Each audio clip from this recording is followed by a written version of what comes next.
Hi guys, welcome to cooking with Netra YouTube channel. ಬನ್ನಿ ಇವತ್ತು ಸಾಬುದಾನ ವಡೆ ಜೊತೆಗೆ ಮಸಾಲ ರೊಟ್ಟಿ ಟೊಮೆಟೊ ಚಟ್ನಿ ಮಾಡ್ತಿದ್ದೀನಿ. ಇವಾಗ ನಾನು 5ರಿಂದ 6 ಆಲೂಗಡ್ಡೆ ಬೇಯಿಸಿಟ್ಕೊಂಡಿದ್ದೀನಿ. ಸ್ವಲ್ಪ ಸಬ್ಬಕ್ಕಿ ನೆನೆಸಿಟ್ಕೊಂಡಿದ್ದೀನಿ. ಕಡಲೆ ಬೀಜ ಹುರಿದಿಟ್ಕೊಂಡಿದ್ದೀನಿ.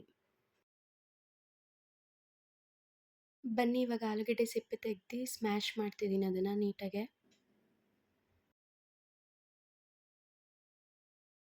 ಸ್ಮ್ಯಾಶ್ ಆದಮೇಲೆ ಕಡಲೆ ಬೀಜ ಹುರಿದಿಟ್ಕೊಂಡಿದ್ದೆನಲ್ಲ ಅದನ್ನು ಪೌಡ್ರ್ ಮಾಡಿಟ್ಕೊಂಡಿದ್ದೀನಿ.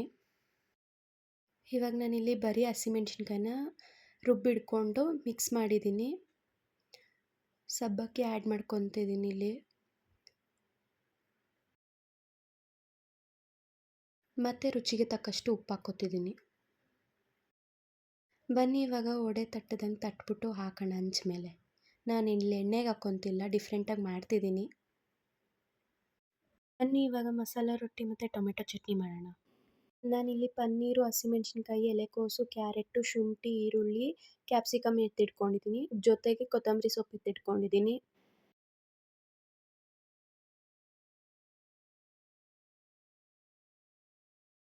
ಇದನ್ನೆಲ್ಲ ನೀಟಾಗಿ ಕಟ್ ಮಾಡ್ಕೊಂಡಾದ್ಮೇಲೆ ಅಕ್ಕಿ ಹಿಟ್ಟು ಹಾಕಿ ನಾನು ನೀರು ಹಾಕ್ಕೊಂಡು ಕಲಿಸ್ಕೊಂಡು ನೀಟಾಗಿ ರೊಟ್ಟಿ ತಟ್ತಿದ್ದೀನಿ ಇಲ್ಲಿ.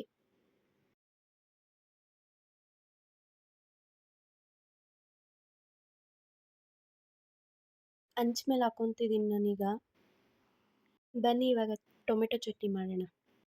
ಮೊದಲಿಗೆ ನಾನಿಲ್ಲಿ ಬಾಣಲಿ ಇಟ್ಟು ಸ್ವಲ್ಪ ಜೀರಿಗೆ ಹಾಕ್ಕೊಂಡು ಫ್ರೈ ಮಾಡ್ಕೊತೀನಿ. ಆಮೇಲೆ ಸ್ವಲ್ಪ ಬೆಳ್ಳುಳ್ಳಿ ಹಾಕ್ಕೊತಿದ್ದೀನಿ. ಇದೆಲ್ಲ ಸಣ್ಣ ಉರಿಲಿಟ್ಟು ಫ್ರೈ ಮಾಡ್ಕೋಬೇಕು. ಸ್ವಲ್ಪ ಟೊಮೆಟೊ, ಸ್ವಲ್ಪ ಈರುಳ್ಳಿ, 2 ಈರುಳ್ಳಿ, 4 ಟೊಮೆಟೊ ತೊಗೊಂಡು ಫ್ರೈ ಮಾಡ್ಕೋಬೇಕು ಚೆನ್ನಾಗೆ. ಸಣ್ಣ ಉರಿಲೇ ಫ್ರೈ ಮಾಡ್ಕೋಬೇಕು.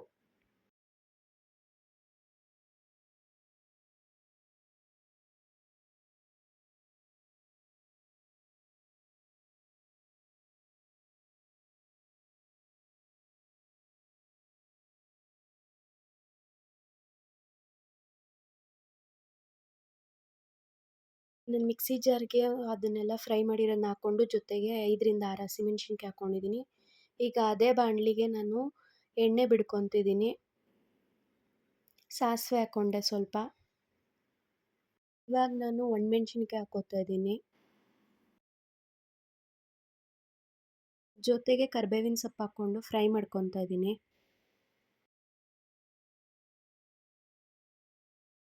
ಆವಾಗಲೇ ನಾನು ಈರುಳ್ಳಿ, ಟೊಮೆಟೊ ಎಲ್ಲ ರುಬ್ಬಿಟ್ಕೊಂಡಿದ್ನಲ್ಲ ಅದನ್ನು ಹಾಕ್ತಾ ಇದ್ದೀನಿ ಈಗ. ಚೆನ್ನಾಗಿ ಫ್ರೈ ಆಗಬೇಕು, ಸಣ್ಣ ಉರಿಲೇ ಇದು ಮಾಡ್ಕೋಬೇಕು.